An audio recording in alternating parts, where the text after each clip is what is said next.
यांनी आपल्याला दिलेला हक्क म्हणजे कामगार दिवस आणि त्यासोबतच आपल्या सर्वांचे तथागत गौतम बुद्ध यांची जयंती सुद्धा एकाच दिवशी आपल्याला हे तिन्ही मौल्यवान दिवस लागले. आणि खरं तर याच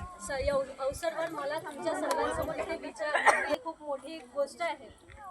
खरंच हिस्ट्री आहे जे वर्तमान भूतकाळ काळामध्ये कशा प्रकारे सुरू झालं मी ते सर्व वाचलं आणि मी वाचलं की तथागत गौतम बुद्धांनी म्हटलं होतं की अत्त दीपो भव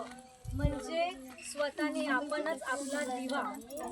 ठेवला पाहिजे, आपणच आपला स्वतःचा दिवा बनलो पाहिजे आणि आपणच आपला प्रकाश समोर उजळला पाहिजे. आणि म्हणून समता सैनिक दल सारख्या आपल्या महिला भगिनी आणि आपले ज्येष्ठ नागरिक यामध्ये आले. पण मी इथे नाही आहे, त्यामुळे माझी तुमच्या सर्वांना कळकळीची विनंती आहे की आजच्या पुढे समता सैनिक दलमध्ये ज्या प्रकारे पुरुषगण सर्व यामध्ये एकत्रित आला, याच प्रकारे पूर्ण युवक आणि युवती देखील समता सैनिक दलचा हिस्सा बनतील. हे आपण या आजच्या दिवशी आपण इथे ध्येय करू आणि पुढच्या वर्षी जेव्हा आपण आता इथे काढू. आणि मी तुमच्या सर्वांना आश्वासन देते की प्रत्येक कॉलेज लेवलपर्यंत समता सैनिक दलची आपण एक टीम उभारू, जेणेकरून आपल्याला आपले युवक, आपल्या हक्काची युवती, आपल्या घरातल्या मुलांना पण कुठेतरी आपण चांगलं शिक्षण देऊ शकू, कुठेतरी आपण त्यांच्यापर्यंत तथागत गौतम बुद्धांचे विचार पोहोचू शकू, कुठेतरी परमपूज्य